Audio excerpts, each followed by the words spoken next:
Welcome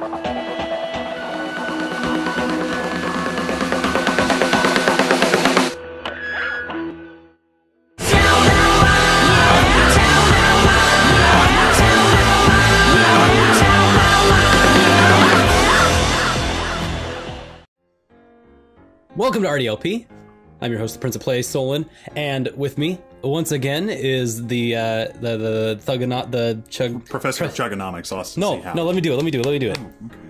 The Professor of Chugonomics, Austin C. Howe, and when we last left off, I am Setsuna, my favorite REM song. I am Setsuna. We made it through our first dungeon and fought our first boss. When we started this game, we were like, yeah, this is great. An hour in, we're like, ooh, oh, maybe there's some problems here that I feel like real weird about. And then by the end of that dungeon, we're like, actually, this all works. This all does work the way that we expect. So we found a couple things that worked, things that we liked, things that made us nostalgic, right? These systems that we could identify immediately as JRPG systems.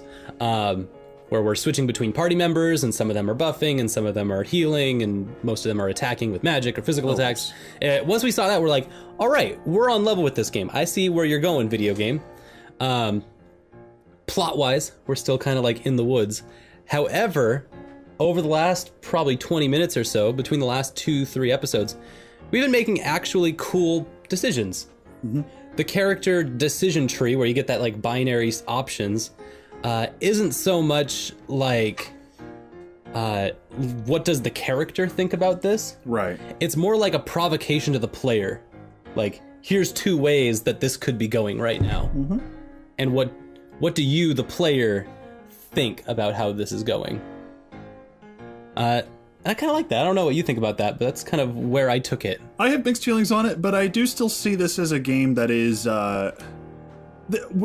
Square Enix could have very easily made a retro RPG, and they did. It was called Bravely Default. It was all right. Yeah. And instead, here we have a game that is in a coherent conversation with what it's pulling from. This is a game that, for example, just the fact that the premise itself is the fact that we have a character who's protecting a girl, but is also meant to kill her. You know, we have an interesting inversion of a trope there that is important to the structure of lots of different Square RPGs. And like, there's lots of, not just in Final Fantasy X, but like a version of that kind of trope happens across all of those games. And the skepticism that the game is showing towards it here by presenting them in these ways is different from Square RPG. Right. And that's not necessarily making this like a deconstruction or anything, but this is a game that understands what it's pulling from, how it's pulling it, and how it's representing. And that's what grabbed me from the title. Because the title is extremely provocative for a JRPG.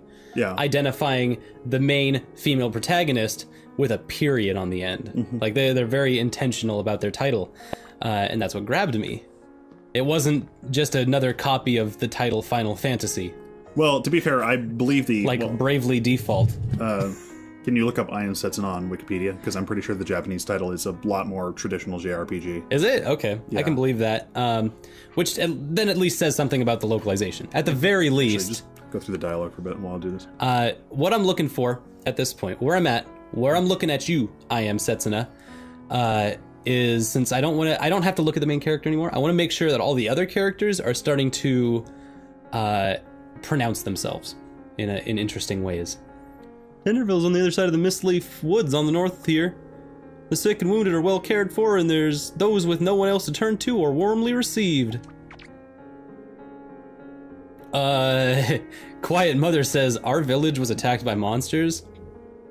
So, we can't go back home? Oh, is that all? There's no need to worry about money. Lord Avalo is a man of great benevolence. Cool.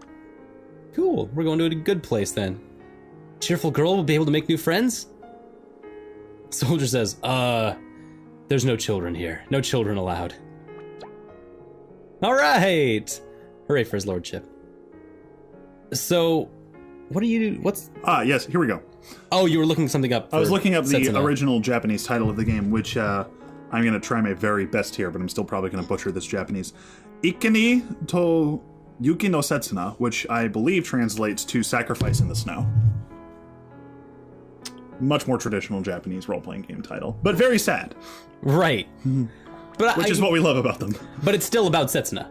Right, yes. The title itself is still literally... I mean, it's derived from the word, like, there's a wordplay thing going on here that it doesn't translate very well. There's Setsunasa, and then Sets, I believe, or like, basically there's words that mean snow and words that mean sadness that are all kind of convalescing into Setsuna's name. Cool. That sounds right. Ooh. Seems like a good call. Gonna just announce the sacrifice being here. Hi! Sacrifice here. That doesn't seem like a good call in retrospect. As opposed to main character boy saying, I want to see the king right now. Here's my question about JRPGs. Why does the redhead always die? I don't know. Can't tell you that, but you're totally right. On the other hand, half of our characters here are redheads. That is unique, yes. That's my kind of video game. I'm just happy your main character has blue highlights. Like, that makes me so happy. So we're in the good city now. That's suspicious. This is the place where everyone wants to be. Weppy and tallies. Ooh. Oh, hey, we finally have something to fucking strengthen a weapon with. That's nice. Oh, wait, we're gonna pay you kicking... Oh,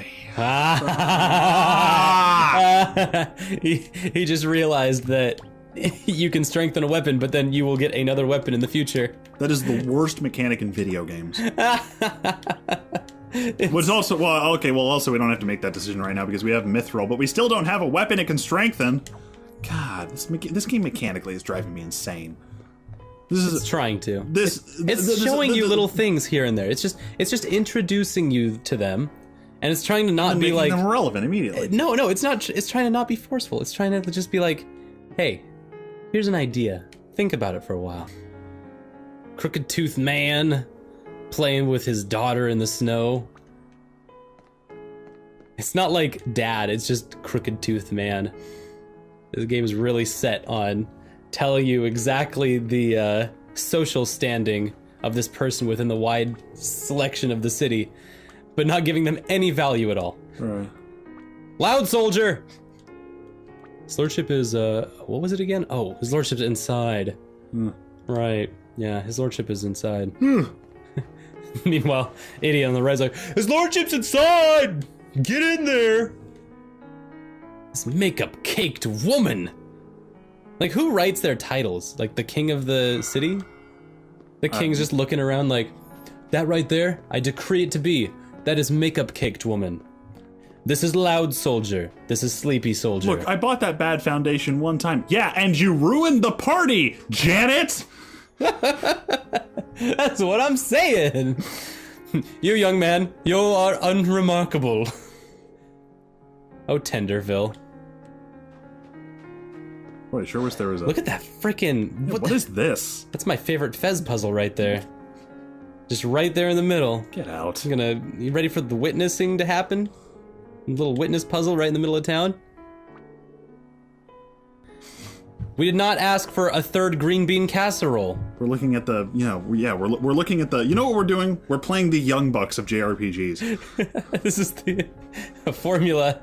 This is a simple formula that works very, very well. And why are you fricking it up? Uh-oh, watch out. That aid's agitated. You don't want to aggro that aid. Spiked sesame pods. The janitor here must suck, because I just picked something up off the floor that's pretty valuable. Who's leaving their spiked sesame pods all over the floor? Some bored-looking old man is just like, Pih, pih. Sesame seeds are gross. I'm gonna throw the pods on the ground. I hate the king. Hey, now we're really in the fantasy game. My soldiers have told me you'd arrive. So, are you dead yet? Can we kill you now, or should we wait for later? Okay, I was thinking about this, and this is something where we're not giving the game enough credit. I think that Endir is supposed to kill her before she is able to be sacrificed. Yep. I think that's the political game here. Right. He's supposed to, but we're not doing it. Endir's not smart enough to realize that was the point. Well, it's more like he's not vocal enough to speak his mind about this issue. I like to think he's just dumb. He's just dumb. He's not a smart man. That's why the intro rushed by so quickly. They didn't really establish whether Endir had any type of sense at all. He's just like, ugh, hate my job, hate my life. Alright, I guess I'll just go kill someone. Oh, they're gonna kill themselves already. I'll just hang out then. He's a listless person. So what does Avalo want from us? I don't know, but he just said that he has an airship, and I can almost guarantee you that we're going to have to repair the airship. Yep, can't send out the ship immediately. We've already seen enough world map that we're going to have to go find something in one of the forests or whatever to fix the airship. Akish, the shipwright, is missing. Okay, so we gotta go find the ship guy. Yeah, well, that's not how the video game works. So we're gonna go to one of those places on the world map and find this fucker. Shipwright's gone missing.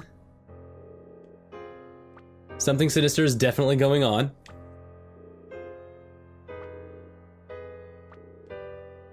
I love how gloom and doom Eterna is. She's just like, life sucks. The monsters are getting worse. Just want to remind you, all the monsters are getting worse. Has anyone talked about the monsters lately? Because I feel like the monsters are just getting worse in here. Ah! Nailed it! Neder's calling you out, Eterna. Pick your life up. If we don't have a choice, we can't do anything about the monsters yet. So, also, it's funny that Neder's the one doing it, since he's kind of part of the problem. Why there's so many monsters, or so they've said to this point. Like, because Neder failed his mission, there's monsters everywhere. Right. And even Neder looks over like, God, I mean, it's my fault, and you're still I've already talked to all the townspeople, so we're just gonna... He's not in town. That is obvious. We never thought you'd be the one leading this coup. We trusted you. Never trust an Onion Knight. We thought we could trust you. Yeah, well, I've got layers. I'm a layered individual. Spatial distortions have been caught. Holy crap! Elderly traveler, naked in his hot room, is like, spatial distortions sure are crazy lately. Can't believe one moment I'm in bed with my wife, the next moment I'm naked in a sauna. And some adventures are talking to me. These spatial distortions, just, what a ride. Well, this cabin is here for, like, literally no reason. Hey, you know, it's just... it's just a random sauna in the middle of the woods. That makes me so happy, because... when I studied abroad in Iceland, that's what was out in the woods. Just random cabins? Random saunas. Ah. And hot springs. Just for fun that, like, old people put together, because they were in a rural area and found a hot spot, and so they turned it into a hotter spot, and they got naked, because that's what you do in the snow. Okay, so yeah, we figured out that momentum mechanic thing from the last episode. Where are we at on momentums? You have to press square as the screen flashes, and I did that there, and the input is generous enough that I landed all three of them. Nice. I think it would have to be a very generous kind, right? So right there when it like flashes above them. Yeah. Okay, that's cool. Oh, these cute little fuzzy bunnies. Oh shoot, they multiply. Yeah, like rabbits. Like Spriggans from Final Fantasy.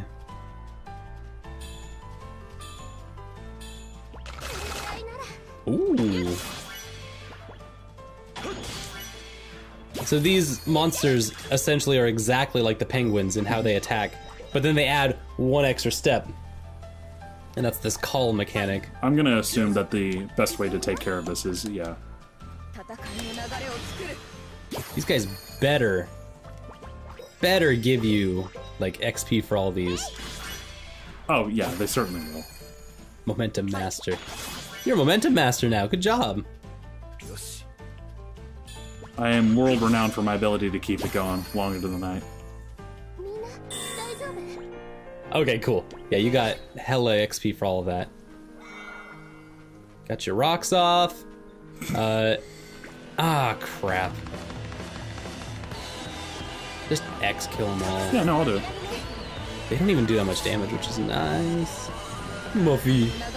Little earmuff boys.